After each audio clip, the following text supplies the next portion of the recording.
할렐루야. 할렐루야. 네, 저를 보십시오.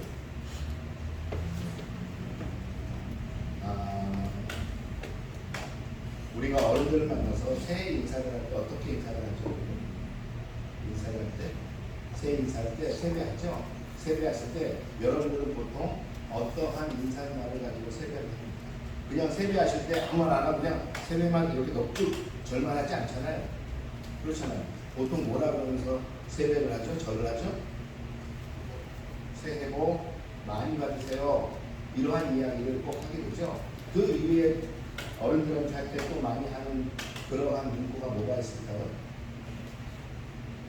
특히 우리 연로하신 부모님들, 할아버지, 할머니들을 만났을 때 우리가 꼭 하는 이야기. 할아버지, 할머니 건강하시고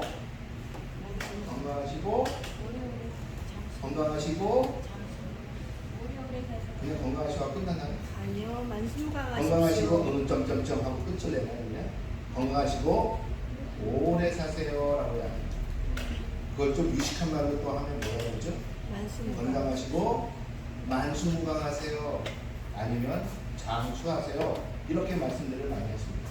제일 많이 하는데 새해 복 많이 받으세요는 뭐 당연히 하는 이야기고, 올 새해도 복이 많이 나리기를 원합니다, 그러한 마음으로 복을 빌어드립니다, 축복합니다 라는 마음으로 우리 새해 복 많이 받으세요 라고 말씀하시는 말씀도 그 문구도 답변을 드리지만, 더 큰 것은 무엇이냐면 연로하신 부모님이나 할아버지 할머니들에게 우리가 하는 말씀은 할아버지 할머니 올해도 건강하시고 오래오래 저와 행복하게 살았으면 좋겠습니다, 장수하셨으면 좋겠습니다 라는 것입니다. 인간에게는 원래 이 장수가 가장 큰 복 중에 하나입니다. 아무리 나이가 많고 어려운 삶을 살아가시는 할머니, 할아버지 아니면 부모님이라도 이 장수에 대한 이 욕망은 꺾이질 않습니다. 아무리 삶이 힘들어도 아유 빨리 죽어야지, 빨리 죽는 게 편한 것이지, 저 원수를 보고 있자니, 저 원수 같은 아들내미를 보고 있자니 빨리 내가 눈 감아야지, 죽어야지 하는 사람의 그 마음속에는 뭐가 있을까요? 막상 죽음보다는 오래 살기를 원했어요. 오래 살아서 저 원수 같은 아들일지라도 언젠가 잘 되는 모습을 꼭 봤으면 좋겠다 라는 소망을 가지고 살아가는 게 우리들입니다. 우리 어머니, 아버지들, 우리 할아버지, 할머니, 우리 모든 사람들은 그러한 마음. 여러분, 죽음에 대한 공포는 사람에게 누구나 있습니다. 이 죽음에 대한 공포 때문에 나온 것이 사회적으로, 종교학적으로 뭐라고 이야기해요? 바로 종교가 이 죽음에 대한 공포 때문에 나왔다는 것입니다. 우리가 무엇으로도 극복할 수 없는 이 죽음, 언젠가는 가야 할, 모두가 가야 할 길이지만 모두가 가지지가 않는 그 길이 무엇이에요? 이 죽음이라는 길입니다. 이 죽음의 길을 해결하기 위해서, 평안한 마음을 갖기 위해서 종교를 갖게 되었다라는 사람들도 있고, 또한 종교학자들은 그렇게 종교는 절대적인 힘에 의해서 우리의 죽음을 해결하고자 하는 그러한 마음 때문에 종교를 해결하게 됐다라고 이야기하기도 합니다. 하여간 모든 사람들은 죽는 것보단 장수하는 것을 좋아해요. 여러분, 그러기에 우리가 잘 아는 중국 처음으로 통일한 나라 어디죠? 중국 처음으로 그 대륙을 하나의 국가로 통일한 나라, 그것이 진나라입니다. 그 진나라를 통일한 진시 황제가 절대 권력을 누리면서까지 그가 찾고자 했던 게 무엇이죠? 자신의 모든 신화를 자신이 알고 있는 모든 세계 가운데 보내서 찾고자 했던 하나가 있었어요. 그게 무엇일까요? 우리 중국에서 온 휘성물. 장수의 비결. 비슷한데 불로초예요. 절대로 늙지 않는 그 약초를 구해오는 자. 불로초. 그래서 뭐 인삼, 산삼을 가져갔다, 인삼을 가져갔다, 고려, 이쪽 우리나라 쪽에 와서는 뭐 그런 이야기도 하지만 하여간 불로초를 구하는, 그것은 어디에서 오는 욕망이에요? 다른 것이 아니라 바로 장수하고 죽고 싶지 않은 인간의 그 본성 때문에 나오게 된 말이 바로 그 불로초를 찾는 진시황의 마음입니다. 여기 계신 분들 중에 혹시 나는 단명하고 싶어요, 빨리 죽고 싶어요, 그게 내 소원이요 하는 사람 계십니까? 목사님 삶이 너무 힘들었어요, 그냥 하나님 저를 빨리 데려가셨으면 좋겠어요, 이렇게 이야기를 가끔 할 때는 있죠. 그러나 진정 그 마음속에는 빨리 죽고 싶으신 마음이 있으십니까? 저도 가끔은 아유 이 뭔 소리 내가 빨리 하늘나라로 가야지 라고 화가 날 때는 하지만 제 마음속에는 지금도 가만 보면 무엇이냐면 아 소위 말해서 벽에 뭘 칠할 때까지라도 나는 살아야겠다 라는 욕망이 있거든요. 뭐 저만 그런지 모르겠어요. 우리 집사람은 자기는 안 그렇다 그러더라고요. 그러나 우리 집사람은 아마 그럴 리가 있습니다. 모든 사람들은 바로 장수하는 마음을 가지고 그런데 성경은 이 장수하는 비결을 이야기하고 있습니다. 그것이 무엇인지 아십니까? 성경은 장수할 수 있는 방법, 장수할 수 있는 비결 그것에 대해서 이야기를 하고 있는데 그것이 무엇이냐? 그것은 다름 아닌 부모를 공경하라 라는 것입니다. 오늘 우리가 임예 구절을 읽었던 예배에 나아가는 성경 구절을 읽었던 그 에베소서 6장 13절은 다시 한번 읽어보면 이렇게 시작합니다. 자녀들아 주 안에서 너희 부모에게 순종하라. 이것이 옳으니라. 내 아버지와 어머니를 공경하라. 이것은 약속이 있는 첫 계명이니 이로써 내가 잘되고 땅에서 장수하리라. 바울 사도는 에베소 교회에 편지를 보낼 때 이렇게 이야기합니다. 그 자녀들아 너희가 장수하고 싶니? 땅에서 잘되고 싶니? 그 방법은 다른 것이 아니라 바로 이것이다. 너희 부모의 말씀에 순종하고 그 부모를 공경하라라는 것입니다. 우리가 잘 아는 것처럼 10계명에서 제5계명은 뭐죠 여러분? 제5계명은 바로 내 부모를 너희는 공경하라라는 것입니다. 신명기 5장 16절에 보면 이렇게 나옵니다. 너는 내 하나님 야훼께서 명한 대로 내 부모를 공경하라. 그리하면 내 하나님 야훼가 내게 준 땅에서 내 생명이 길고 복을 누리리라. 내 생명이 길고 복을 누리리라. 성경은 장수하는 방법을 다른 것에서 찾지 않습니다. 성경은 말씀은 장수하는 방법을 우리들이 그렇게 소원하는 장수하는 방법을 무엇에서 찾느냐? 다른 것이 아니라 내 부모를 순종하고 내 부모를 공경하라라고 해서 그 장수의 비결을 찾아요. 네가 순종하고 부모님을 순종하고 부모님을 공경하면 그것을 통해서 하나님이 그 부모님께 순종하고 공경한 너희들을 장수케 하고 그 땅에서 너희를 복되게 하리라 라는 것이에요. 왜 하나님은 이 부모님을 순종하고 공경하는 것을 통해서 하나님은 우리에게 장수하게 하고 우리를 땅에서 복을 주시려고 하실까요? 하나님은 사람을 만드시고 사람에게 너희는 생육하고 번성하고 땅에 충만한 복을 누리라 라고 이야기하셨는데 그럴 때 하나님께서 오늘 보니까 그 충만한 복을 누리게 하는 방법 중에 하나를 뭘로 택하셨냐면 부모를 순종하고 부모를 공경하면 내가 너를 땅에서 충만한 복을 누리게 하며 네 생명이 땅에서 장구하게 기록일 것이다 라고 하나님은 말씀하신다는 것이죠. 왜? 하나님은 그 부모에게 순종하는 것을 보고 네가 하나님께 순종할 수 있는 자라는 것을 하나님은 여기신다라는 것입니다. 네가 그 부모를 공경하는 것을 보고 공경이 무엇입니까? 성경에 공경이라는 단어가 무수히 많이 나오는데 이 공경이라는 단어가 어디에 나오냐면 바로 부모를 공경할 때 공경하라라고 나오고 하나님을 공경하라 할 때 공경이라는 단어가 있습니다. 바로 하나님을 공경하는 것을 무엇으로 내가 증거 삼아 보겠느냐라고 하나님은 말씀하시냐면 네 부모를 공경하는 것을 보고 네가 나를 공경한다는 것을 내가 여기겠다라는 것입니다. 그렇기 때문에 하나님께서는 네가 땅에서 장수하고 싶니? 네가 땅에서 성공하고 싶니? 네가 땅에서 복을 누리고 싶니? 그 장수케 하고 복을 누리게 하는 분은 오직 하나님이신데 그 하나님께서 너를 장수하게 하고 복을 내리는 조건이 무엇이냐? 그것은 너의 부모에 순종하고 너의 부모에 공경한 자에게 내가 장수하게 하고 내가 땅에서 복을 내리게 하겠다는 것입니다. 여러분, 그러니까 부모님께 공경하고 순종하는 것은 그냥 도덕적인 부분에 그러한 룰이 아니에요.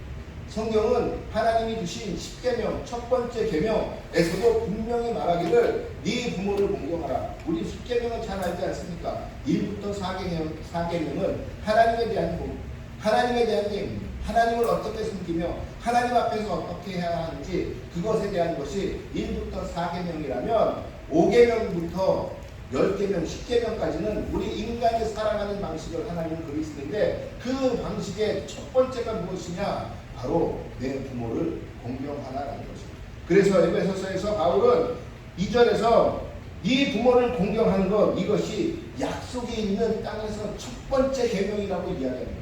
10계명 중에 첫 번째 계명은 내 앞에 다른 신을 두지 말라고 하는데 약속이 있는 땅에서의 첫 번째 계명은 무엇이냐? 내 부모를 공경하라는 것입니다.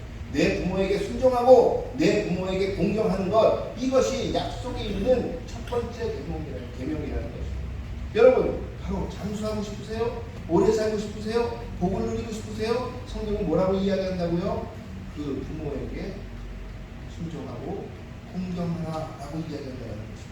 학생 여러분, 왜 열심히 공부합니까 지금? 왜 열심히 기타 치고, 왜 열심히 봉사하고, 왜 열심히 공부하고 있어요? 좋은 대학 들어가려고 그러는 거 아니에요? 좋은 대학 들어가서 무엇을 하려고? 좋은 대학에 들어가서 내가 사회에서 조금 더 높은 자리에 차지하고 살아가는 그러한 성공한 사람이 되길 원하는 것 아니에요? 그러면서 그 성공을 통해서 좋은 가정을 이루고 좋은 삶을 살며 좋게 장수하는 삶을 이루려 하는 것 아니에요? 하나님께서는 그 장수하고 좋은 가정을 이루고 복된 삶을 살기 위해서 네가 열심히 공부해라, 지금 열심히 봉사해라, 열심히 스펙을 쌓아라, 그래서 좋은 대학 가라, 사회에서 소위 말하는 성공하는 길을 달려라 라고 이야기하는 게 아니라 네가 장수하고 싶니? 네가 복받고 싶니? 네가 성공하고 싶니? 그렇다면 네 부모에게 순종하고 그 부모에게 공경하는 마음을 가지라는 것입니다.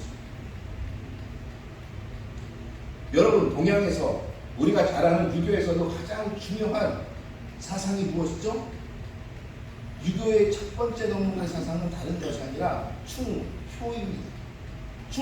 충은 나라에 보이는 나의 공경의 마음이 충이에요. 그렇잖아요. 내가 나라를 위해서 내가 그 나라를 공경하고 존경하며 따르고 순종하는 마음, 이것을 한자로 표현을 하면 그것이 바로 충입니다. 그 충이 가정으로 내려오게 되면 무엇이 되느냐? 그것이 바로 효가 되는 것입니다. 바로 그 가정에서 부모님의 말씀에 순종하고 부모님을 공경하며 부모님을 사랑하는 것, 그 말씀을 따라서 내가 지켜가는 것, 이것을 가정에서 내가 살아가는 그 조그만 가정의 사회에서 나타내는 한 단어가 무엇이냐? 그것이 효라는 것입니다. 그래서 유교에서는 가장 중요한 덕목이 무엇이냐면 효예요. 바로 공경의 마음을 가지고 그 국가를 살아가며 그 가정을 살아가며 그 사회를 살아가는 거예요. 그렇기 때문에 어찌 보면 동양의 사상이 서양의 사상보다 훨씬 복을 받기에 더 좋은 우리는 사회를 살아가고 있어요. 서양은 어떻죠? 개인주의적, 개별주의적, 그리고 그들이 살아가는 데 있어 내가 가지고 있는 철학은 개인주의적인 것이 우선이에요. 내가 존중받기 위해서 내가 남을 존중하는 마음, 그것이 개인주의예요. 내가 존중받기 위해서 존중하는 것이에요. 그리고 내가 다른 나의 삶을 인정받기 위해서 남의 삶을 인정해주는 것이에요. 내가 먼저예요. 항상 우선 내가 이것을 하기 위해서 남을 존중해주고 내가 다른 사람으로부터 인정받기 위해서 남을 인정해주는 것, 이것을 개인주의라고 해요.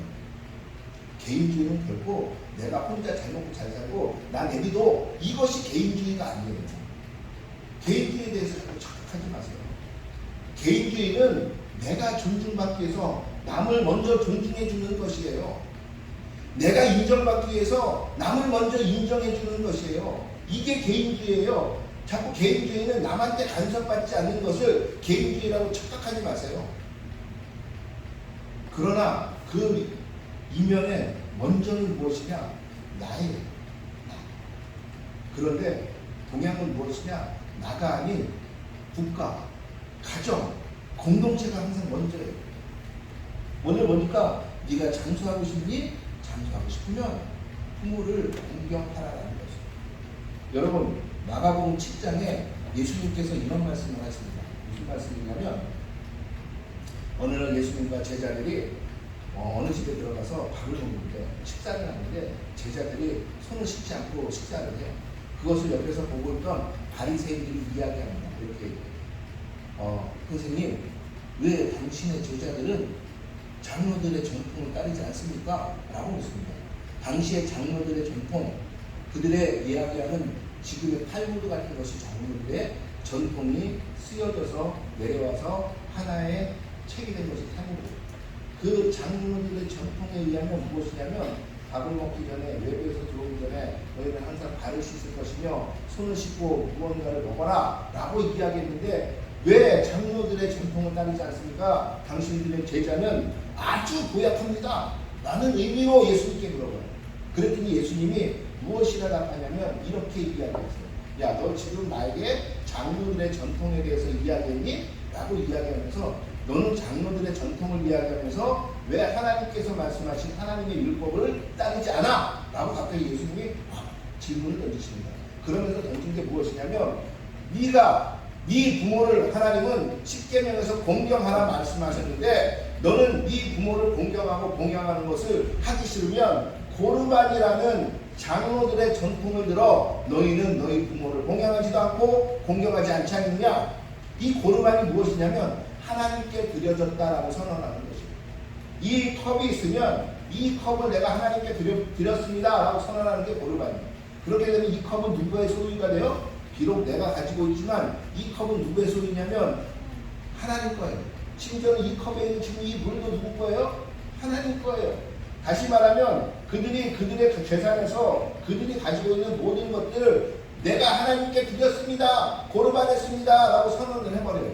그러면 그건 누구 거예요? 하나님 거가 되니까 부모들을 봉양할 돈이 없어요. 부모들을 봉양할 음식이 없어요. 부모들이 굶고 있는데 부모들이 없는데 부모들이 어려워하는데 돕지를 않아요. 왜? 당연히 가진 게 없으니까. 이 모든 것은 하나님 거니까. 그러면서 그들은 그 하나님 것으로 먹고 자고 호의호식하면서 그 부모는 공경하지 않는다는 거죠. 너희는 장로들의 전통이라고 말하며 그 고르반을 이야기하며 너는 하나님께서 율법으로 주신 부모를 공경하는 것을 너희는 어기고 있다라고 이야기합니다. 그 장로들의 전통이 뭐가 그렇게 대단하다고 너희들이 얼마나 그것이 대단하다고 장로들의 전통을 믿어서 너희는 하나님의 율법을 어기고 있느냐라는 거죠. 그 마음을 꿰뚫어 보고 계신 것이에요. 너희는 하나님의 율법보다도 그 장로들의 전통으로 너희는 너희 것을 지키려 하는 것 아니냐. 만약에 하나님의 율법이 너희에게 말하기를 너희 부모에게 내가 바친 것은 너희 부모에게 안 줘도 된다 라는 율법이 있으면 너희는 도리어 그 율법을 따르겠지. 그러나 그 율법은 그런 데 없으니까 너희는 장로들의 전통이라는 것을 따라서 그 율법을 무력화시키고 있지 않느냐 라고 얘기하면서 무엇이 더 중요한데 뭐가 더 중요한데 너희는 지금 나에게 그것을 따지느냐라는 거죠. 하나님의 율법도 지키지 않는 자는 장로들의 전통이라고 하면서 그 장로들의 전통으로 남을 비방하는 거예요.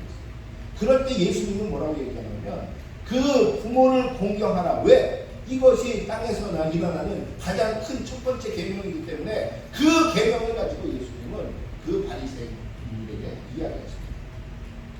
그만큼 부모를 공경하는 것은 굉장히 중요한 것입니다. 부모를 공경하는 것은 그냥 내가 도덕적으로 예의적으로 예절적으로 내가 문화적으로 그냥 지켜야 되는 그러한 것이 아니에요. 우리가 그리스도인이라면은 우리는 헌법보다도 법률보다도 더 중요하게 하나님의 율법적으로 하나님이 내주신 명령이에요. 내가 기분 좋을 때 그 부모를 공경하고 내가 기분이 좀 좋을 때 부모가 맛있는 거 해줄 때 부모님의 말씀에 순종하고 부모님이 용돈 팡팡 줄 때 순종하는 척하고 그럼 되겠어요? 안 되겠어요? 나는 왜 이렇게 마음이 찔리지? 내가 어릴 때 그랬던 것 같은데 우리 학생들은 그렇지 않죠? 용돈 많이 주는 것 같은데 그 부모님에게 순종하는 척하고 용돈 안 주면 안 돼요. 대한민국 사회에 무슨 이야기가 하냐면 이런 이야기가 있습니다. 재산이 있는 부모들은 그 재산을 죽기 직전까지 유산으로 내리면 안 됩니다. 왜?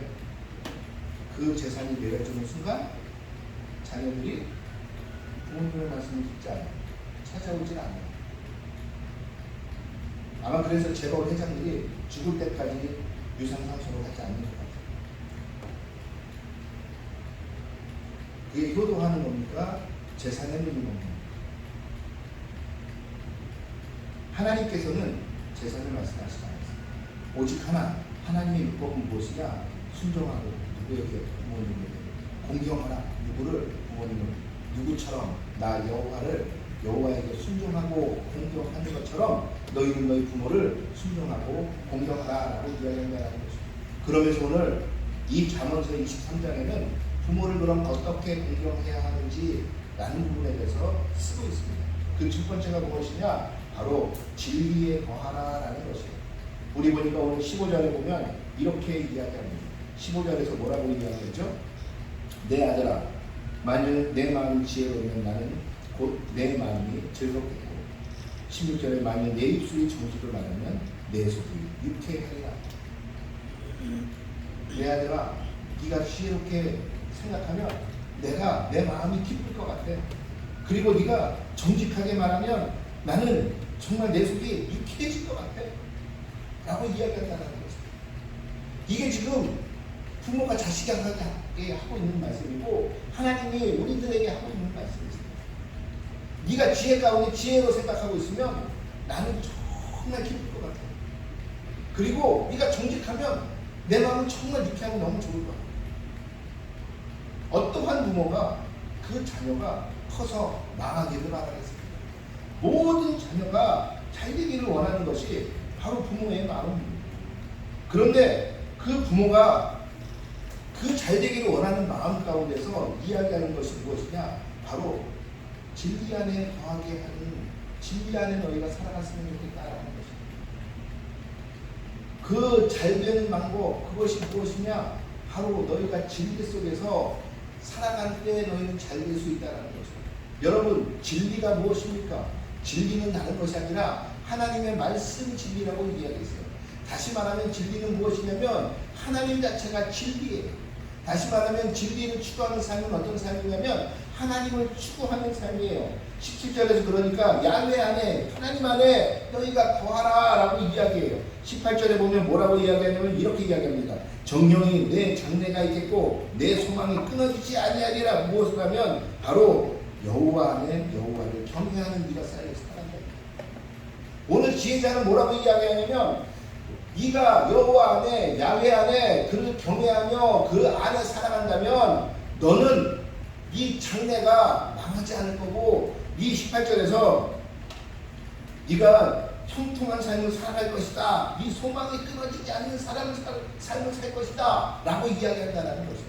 바로 진리 속에 거하면, 여호와 안에 거하면, 하나님 안에 거하면, 그 말씀 안에 거하면, 그 진리를 추구하기 위해서 지혜로서 네가 살아간다면 내 마음이 기쁜데 그것은 왜 그러냐? 그것이 바로 네가 성공하는 삶을 살아갈 수 있는 길이기 때문이다.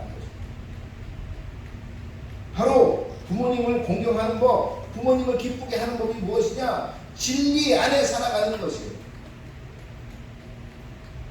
아무리 도둑놈이라도, 아무리 살인자라도 자식은 진리 안에 살아가길 원해요. 도덕 안에 살아가길 원해요. 그 도둑놈이 그 자식이 도둑질하는 것을 원하지 않아요. 그 살인자가 자기 자식이 살인자가 되기를 원하지 않아요. 그들은 모두가 진리 안에서 그 진리 가운데 거하며 정직을 말하는 삶을 살기를 원한다고요. 왜? 그것이 하나님께 나아가는 첫 번째 길이고, 그것이 곧 성경대로 이야기하면 세상에서, 땅에서 성공하는 비결이기 때문에 네 소망이 끊어지지 않고 네 장래가 복된 삶을 살아가는 것은 무엇이냐? 바로 야훼께서 너희에게 주시는 복 가운데 살아갈 때 그 안에 거할 수 있을 때 너희가 그렇게 살아갈 수 있다는 것입니다. 그러면서 이야기하는 것이 무엇이냐? 바로 그러기에 너희는 진리 안에 거하는 삶, 다시 말하면 말씀 안에 거하는 삶을 살아가라는 것입니다. 그러니까 우리 학생들 매일매일 무엇 해야겠어요? 목사님 졸려서 생각 안 나요? 이겁니다. 고개 딱 들고, 그러기에 매일매일 말씀을 묵상해야 하는 것입니다.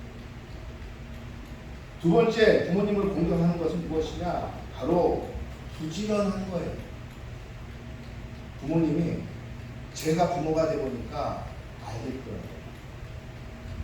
저희 아버지는 새벽 4시면 일어나세요. 옛날 분이죠. 완전 옛날 분.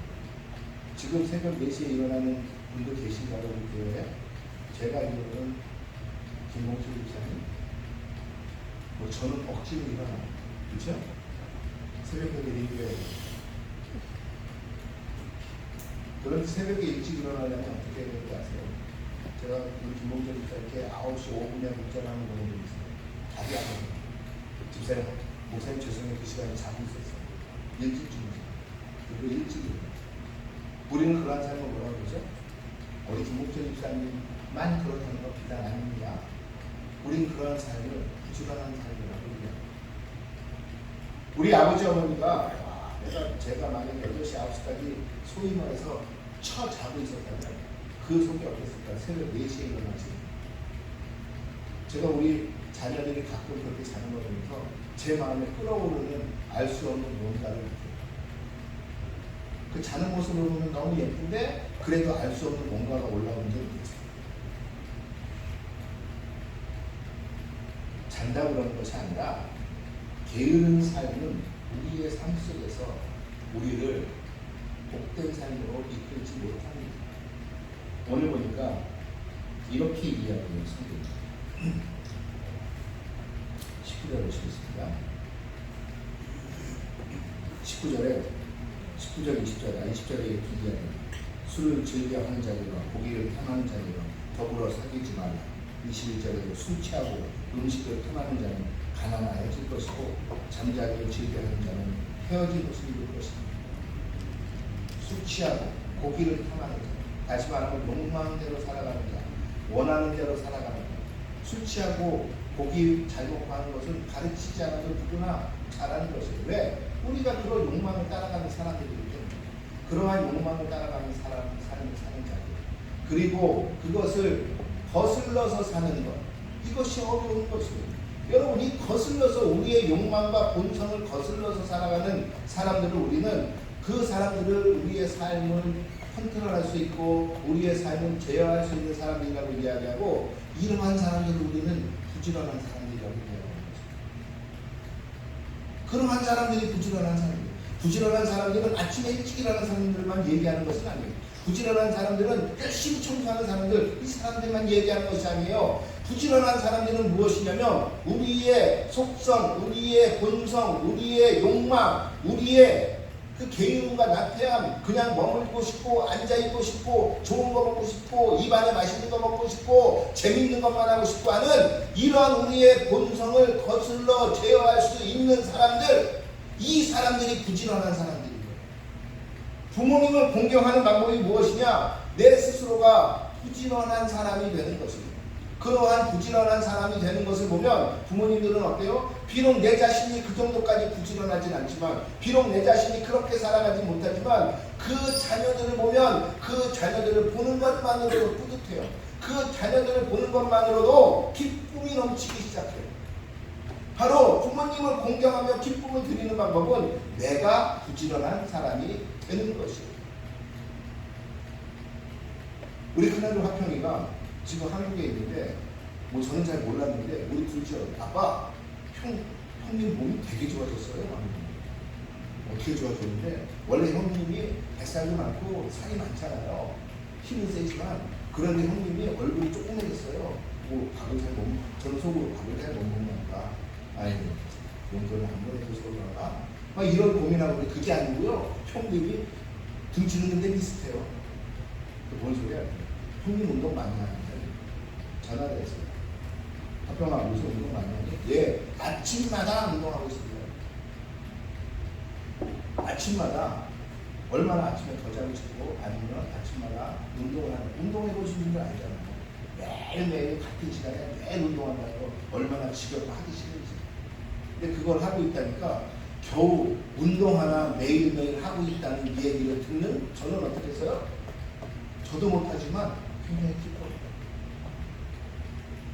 부지런해지면 부모님을 기뻐해준다는 거죠. 부모님을 기쁘고 공경하는 방법이 무엇이냐? 바로 부지런한 삶을 살아가는 거죠. 또 한 가지 부모님을 공경하는 것이 무엇이냐? 23절에 보니까 이렇게 이야기합니다. 바로 22절에서 너를 낳은 아비에게 청종하고 내 늙은 어미를 경히 여기지 말지니라. 내 너를 낳아준 아비의 말을 뭐 하라고요? 청종하래요. 여러분 청종이 뭘까요? 한자를 보면 청종이 뭐죠? 한자를 보면 들을 청자에 따를 정자에 듣고 따르라는 것이에요. 그 말씀을 아버지가 이야기하는 것을 듣고 순종하라는 것이요. 듣고 따르라는 것이요. 듣고 생각해서 나에게 좋을 것 같은데 라고 하면 따르고 이거 내가 하기 싫은데 따르지 않고가 아니라 듣고 따르는 것, 그냥 듣고 따르는 것, 말씀이 있으면 듣고 따르는 것, 이것을 우리는 성경적인 용어로 뭐라 그래요? 하나님 앞에 순종하는 삶이라고 얘기하잖아요. 하나님의 말씀이 있으면 그 말씀을 듣고 그냥 따르는 거예요. 그 말씀을 들으면서 내가 생각해보고 나의 의지와 내가 살아가는 삶의 방식과 대비해서 내가 따를까 말까를 결정하는 것이 아니라 하나님의 말씀이 있으면 그 말씀을 듣고 그냥 그 말씀이 나의 방식과 다를지라도 나의 삶의 기준과 다를지라도 하나님의 말씀이라면 그것을 듣고 그냥 따르는 것, 이것을 성경은 순종이라고 이야기한다는 것이에요. 네가 생각하고 따를까 말까를 생각하고 따르는 것은 순종이 아니에요. 그냥 하나님의 말씀이 내려졌고 그 말씀이 내려졌으면 내 생각과 내 의지와는 상관없이 그냥 따르는 것을 기독교 전통에서는 순종이라고 이야기한다는 거죠. 그것처럼 너희 아비의 말을 뭐 하라고요? 청종하라. 듣고 그냥 따르라는 것이에요. 듣고 그냥 따르는 것. 너희의 아비의 말에 순종하라는 것이에요. 여러분, 부모님을 공경하는 방법 중에 하나는 순종하는 것이에요. 제가 저희 아버지랑 안 싸우는 방법을 알아낸 것 중에 하나가 무엇이냐? 따르든 안 따르든 그 앞에서는 네 알겠습니다 그냥 하는 거예요. 제 생각이 있으니까 제가 아버지한테 아버지 근데 이거는요 이런 거 같고 이건 저런 거 같고 이렇게 되면 아버지가 처음에 듣는 거 같더니 나중에 뭐냐면 너는 아빠가 얘기하면 좀 들으면 안 되냐? 이걸로 꼭 마지막에 끝나요. 너는 아빠를 꼭 그렇게 무시해야 돼? 이렇게 끝나요. 꼭. 그런데 아버지가 연세가 드시고 70이 넘으시고 80이 넘으시고 하니까 지금은 그 아버지를 조금 따르는 방법을 알겠어요. 제가 비록 그것을 하지 않더라도 그 앞에서는 네 알겠습니다 아버지 하면 우리 아버지는 아세요. 제가 안 따를 거라는 거. 저놈이 저게 거짓말만 하고 있는데 아시지만 아버지는 기뻐하세요. 여러분 그 말을 듣고 그냥 순종하는 것이에요. 순종하는 것이에요. 그것이 부모님을 공경하는 방법이라는 것입니다. 그러한 삶을 여러분은 살고 계십니까? 여러분은 그 부모님의 말씀을 청종하고 계십니까? 더 재밌는 것은 뭐라고 이야기하죠? 내 어미의 말을 경히 여기지 말라라고 이야기합니다. 오늘 성경은 경히 여기지 말라, 경히 여기지 말라니까 가볍게 여기지 말라. 그 말 되게 중요한 말이다라고 느껴지는 것 같지만 죄송합니다. 여기에 있는 우리 따님들 그 엄마 말을 무시하지 말라는 거죠. 정확하게 히브리어로 하면 무시하지 말라, 경멸하지 말라는 거죠. 제 딸이 우리 집사람과 싸우는 거 보면은 아주 가관이에요, 가관. 그런데 재밌는 것은 무엇이냐면 그 딸이 제 말보다 엄마 말은 가볍게 느끼고 약간 그것을 중히 여기지 않는 것을 느낄 수 있습니다. 어미의 말이 성경에 오늘 정확하게 이야기하고 있습니다.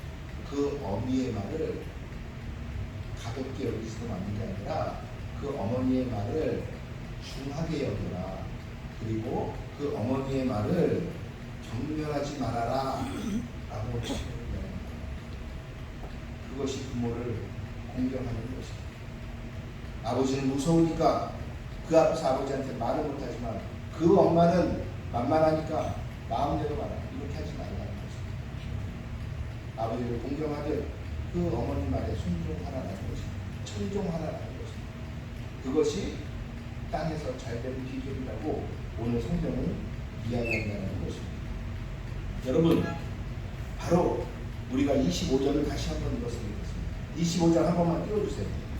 우리 방송실 25절 한번 띄워주세요.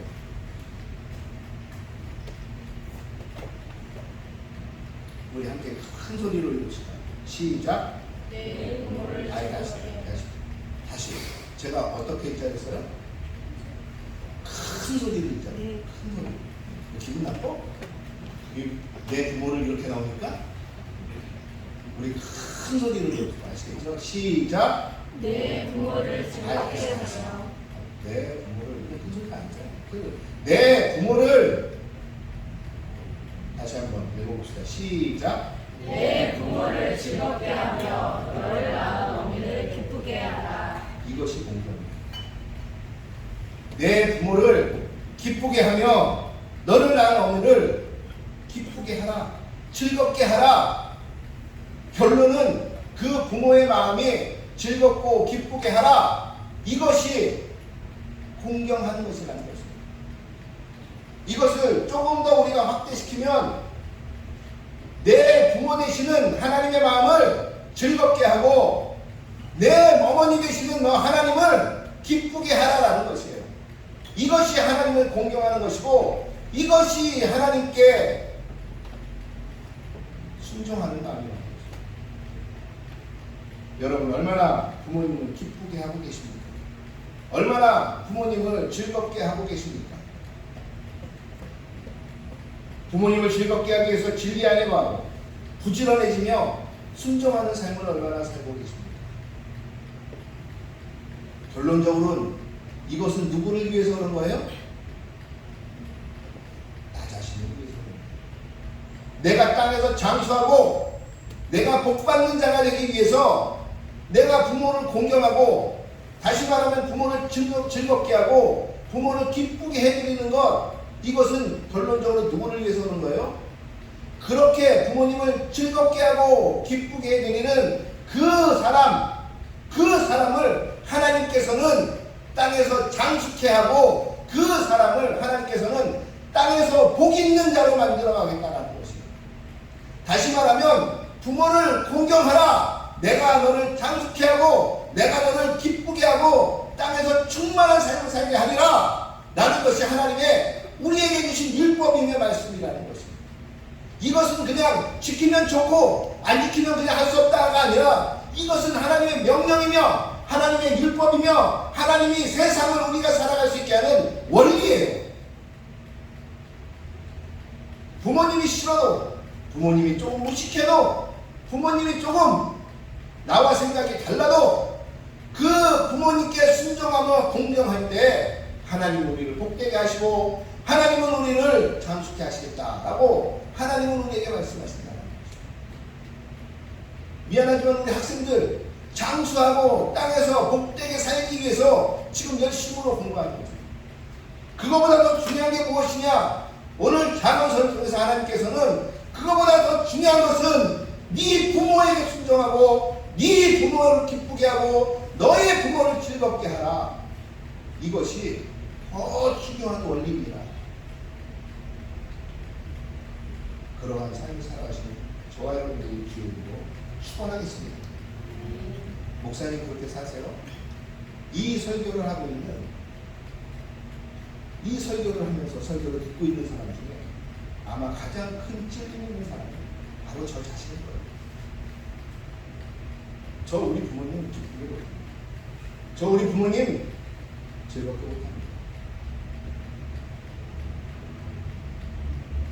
하루에 한 번씩 전화드리는 거 제일 좋아하시는 거 아는데 일주일, 2, 3주에 한 번 전화드립니다. 그게 저예요. 그러나 하나님께서 오늘 이렇게 말씀하시니 다시 한번 다짐합니다. 내가 주님 그렇게 살겠습니다. 그렇게 살도록 저에게 힘을 주십시오. 주님 따를 수 있도록 성령 하나님 저를 인도해 주십시오. 라고 기도는 할 거예요. 장수하고 싶으십니까? 성공하고 싶으세요? 부모님께 순종하고 공경하는 삶을 사십니다. 그래서 하늘의 복과 땅의 복이 여러분에게 충만하게 내리시는 삶을 사시는 그러한 삶을 사시는 여러분 되기를 주의 이름으로 축원하겠습니다. 그러한 우리 디사이플의 공동체 되기를 주의 이름으로 축원하겠습니다. 우리 이 시간 함께 좀 기도했으면 좋겠습니다.